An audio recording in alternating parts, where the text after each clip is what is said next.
नमस्कार, मैं शोएब गाजी और आप देख रहे हैं प्राइम टीवी। योगी जिसका अर्थ होता है त्याग, उसी का परिचय दिया यूपी के सीएम योगी आदित्यनाथ ने, क्योंकि एक योगी ही धर्म की सनातनी के ऊपर दुनियावी मोह माया को त्याग देता है। एक योगी ही धर्म के ऊपर कर्म को रखता है। जी हाँ, योगी समाज जिस छवि के लिए जाने जाते हैं, उसी का परिचय दिया योगी आदित्यनाथ ने, क्योंकि जब उनके पिता की मौत हुई तो उनके अंतिम दर्शन के लिए सिर्फ इसलिए नहीं गए क्योंकि उन्होंने राज धर्म निभाया, ज्यादा जरूरी समझा, लॉकडाउन का पालन किया और देश के सामने एक मिसाल पेश की।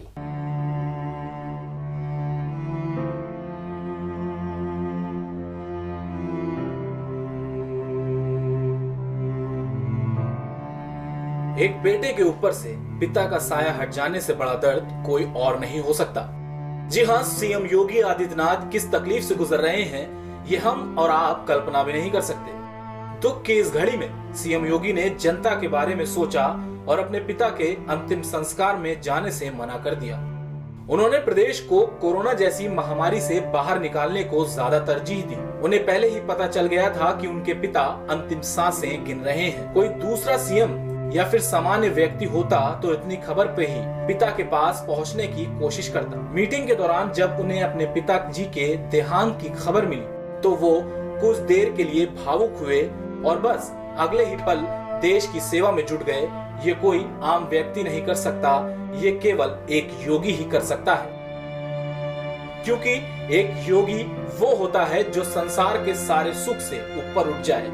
उसे किसी की सुध ना हो, बस वो ईश्वर की आराधना में लीन होता है। आपको बता दें कि योगी जिस समाज से आते हैं, ऐसी मान्यता है कि उसकी स्थापना आदित्यनाथ भगवान शिव ने की थी।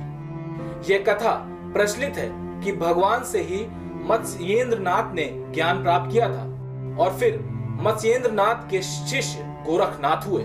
गोरखनाथ के कारण नाथ संप्रदाय बहुत लोकप्रिय हो गया। उन्होंने 12 पंथी मार्ग बताया जो नाथ संप्रदाय कहलाया। कहा जाता है कि उसी के बाद से इस संप्रदाय को मानने वाले लोग अपने नाम के पीछे नाथ लगाने लगे। मान्यताओं के अनुसार नाथ संप्रदाय से जुड़े लोग कान छिदवाते हैं। चूंकि ये गोरखनाथ के अनुयायी होते हैं, इसलिए इन्हें गोरखनाथी भी कहा जाता है। जब योगी को देख स्तब्ध हो गए थे उनके पिता, महंत अवैधनाथ ने सीएम योगी को बनाया अपना उत्तराधिकारी। शिक्षा के दौरान ही योगी ने राम जन्मभूमि आंदोलन के सदस्य के रूप में अपने सार्वजनिक जीवन की शुरुआत की और इसी दौरान गोरखपुर में उनका परिचय गोरक्षपीठ के महंत अवैधनाथ से हुआ। महंत अवैधनाथ को यूपी की सियासत के रसूखदार चेहरों में से एक माना जाता था और पूर्वांचल की राजनीति पर भी उनका खास प्रभाव था। अवैधनाथ ने योगी की राजनीतिक क्षमता को भांपते हुए उन्हें अपना शिष्य बना लिया और फिर अजय सिंह बिष्ट का नाम परिवर्तित कर उन्हें योगी आदित्यनाथ बना दिया।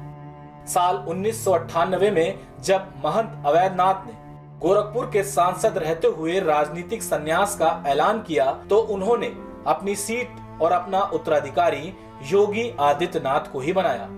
1998 के ही इस साल योगी के राजयोग की शुरुआत हुई और वह मात्र 26 साल की उम्र में देश के संसद में पहुंचने वाले सबसे कम उम्र के सांसदों की कतार में शामिल हुए। सीएम योगी जब सन्यासी बने तो ये बात तो उनके घर वालों को भी नहीं पता थी।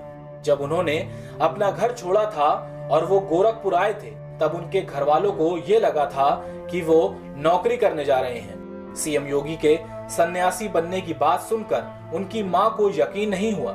वह तुरंत योगी आदित्यनाथ के पिता को साथ लेकर गोरखपुर के लिए निकल पड़ी। गोरखनाथ मंदिर अपने बेटे को सन्यासी वेश में देखकर वह फूट फूट कर रोने लगी। इस दौरान उनके पिता ने उन्हें समझाया कि अब यहीं से लोगों का कल्याण होना है, यह रोने का समय नहीं है। ठीक अपने पिता के पद चिन्हों का परिचय देते हुए सीएम योगी ने अपने पिता के अंतिम दर्शन में जाने के लिए मना कर दिया और जब उनका अंतिम संस्कार किया गया तो उन्होंने अपने आवास पर ही मौन व्रत रखते हुए अपने पिता को श्रद्धांजलि अर्पित की। Output desk, prime TV India.